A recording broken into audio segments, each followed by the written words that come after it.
Et j'en viens à la subvention pour la restauration scolaire. La parole est à Rudolf Granier. Merci Monsieur le maire. Simplement pour que nous ayons l'opportunité de faire un point d'étape par rapport à la délégation de services publics qui a toujours en charge la gestion et de nous ramener un calendrier précis au sein de cette assemblée délibérative et de voir où est-ce qu'on en est sur d'éventuelles publications et le processus de retrait de la DSP pour un autre modèle. Je vous remercie. Merci, Jeanne Briand. Pardon, et traditionnellement, nous votons contre cette délibération. Merci. Oui, donc c'est une délibération traditionnelle au sens que c'est le budget. Donc, mais je vais donner un peu les éléments réclamés pour informer. Donc, juste sur cette délibération, donc c'est 9 millions, plus de 9 millions qui sont attribués au titre du fonctionnement de la Caisse d'école par la ville de Paris. Donc c'est un peu le supplément par rapport à ce que nous on a comme budget de restauration, et ça représente 1,9 million repas pour l'année 2022.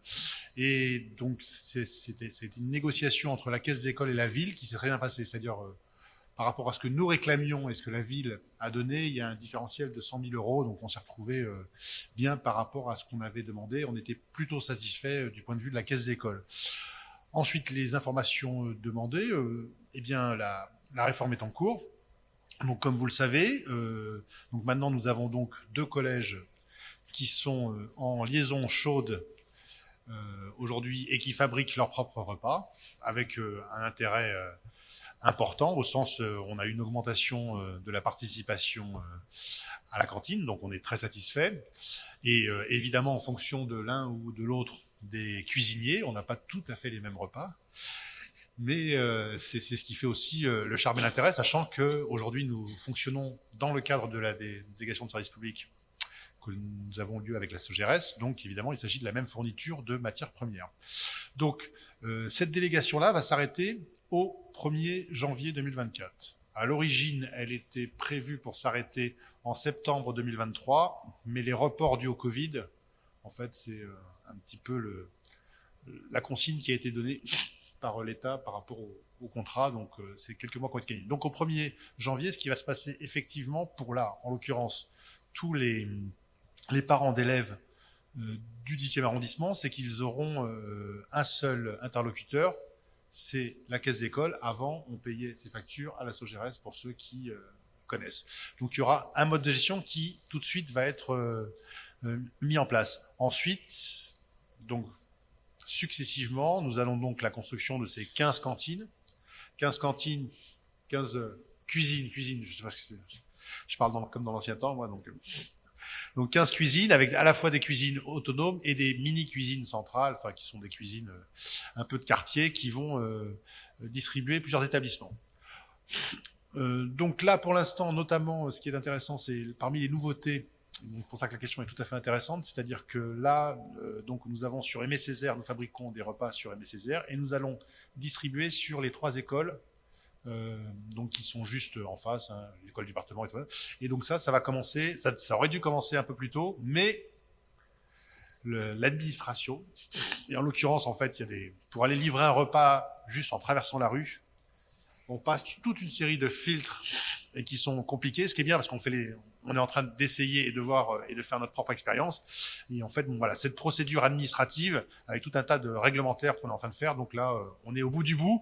Et normalement, les élèves qui sont dans ces écoles-là auront et bénéficieront des repas en liaison chaude. Et donc, au fur et à mesure, il va y avoir donc construction et qu'il va y avoir donc aménagement des cuisine, voilà, j'ai dit les bons mots.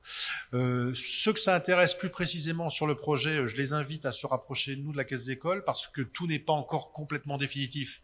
C'est-à-dire que on est obligé encore de bouger les lieux qui vont recevoir les cuisines. Pourquoi ? Parce qu'on doit faire on doit tenir compte un petit peu de la population des écoles. Voilà, on a beaucoup de bougés en ce moment.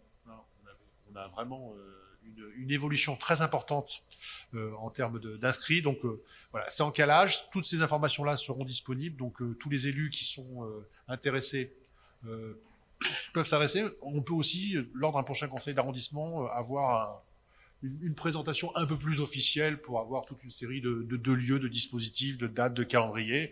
Et on sera ravis avec Léa qui est pas là, mais qui participe activement, à pouvoir en participer.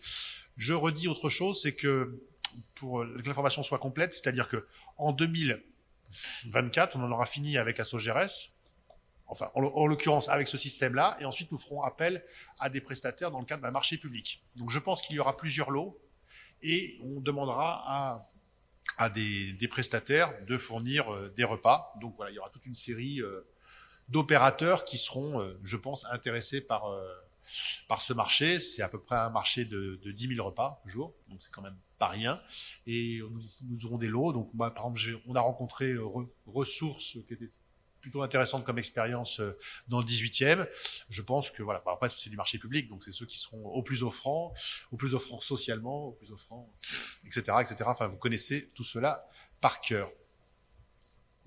Merci beaucoup Gérald, merci pour toutes ces informations. L'objectif, comme tu l'as dit, c'est d'avoir un système qualitatif et résilient. Donc ça prend un peu de temps, mais moi je suis assez content qu'il y ait des contrôles rigoureux aussi des différentes institutions, parce que au bout du bout, c'est nous qui prenons la responsabilité en cas de problèmes, notamment sanitaires. Et c'est un nouveau métier pour nous à apprendre aussi que ces éléments. Et donc moi je considère que le temps qu'on passe, que la Caisse des écoles passe avec les différentes institutions pour nous labelliser nos modes de fonctionnement, et en fait pas du temps perdu. Le jour où on aura, comme ça a pu arriver dans d'autres endroits, des enfants malades, on sera bien content, enfin, plutôt pour éviter d'avoir des enfants malades, on sera quand même bien content d'avoir passé toutes ces étapes.